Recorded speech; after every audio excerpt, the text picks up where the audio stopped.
இந்த டார்கெட் குரூப்பை கிரியேட் பண்ணேன். ஆனால் அது காணோம். இப்போது நான் ஒரு நெட்வொர்க் லோட் பேலன்ஸரை கிரியேட் பண்ண போகிறேன். ஸோ அப்போது இந்த டார்கெட் குரூப்பை கேட்கும். ஸோ இந்த டார்கெட் குரூப்பை போய் செக் பண்ணால் நான் ஏற்கனவே டார்கெட் குரூப்பை கிரியேட் பண்ணிட்டேன். பட் என்ன தான் எவ்வளோ தான் ரெஃப்ரெஷ் பண்ணாலும் இதில் லிஸ்ட் ஆக மாட்டேங்குது.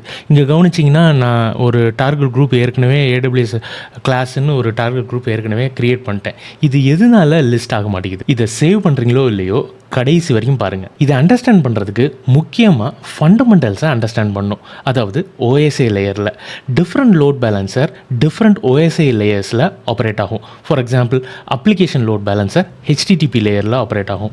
அதே மாதிரி network load balancer TCP UDP அதாவது லேயர் 4ல் ஆப்ரேட் ஆகும். ஸோ இதை பேஸ் பண்ணி தான் நம்ம டார்கெட் குரூப்பையே க்ரியேட் பண்ணணும். ஸோ டார்கெட் குரூப் க்ரியேட் பண்ணும்போது இந்த கான்ஃபிகரேஷனில் ப்ரோட்டோகால்னு வரும்.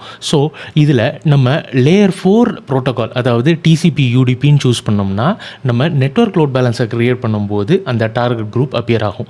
இதே இது நீங்கள் அப்ளிகேஷன் லோட் பேலன்ஸரை கிரியேட் பண்ண போகிறீங்கன்னா இந்த HTTP ப்ரோட்டோகாலை சூஸ் பண்ணி ஒரு டார்கெட் குரூப்பை கிரியேட் பண்ணணும். அப்போது அந்த டார்கெட் குரூப் லிஸ்ட்டில் நீங்கள் அந்த டார்கெட் குரூப்பை பார்க்கலாம்.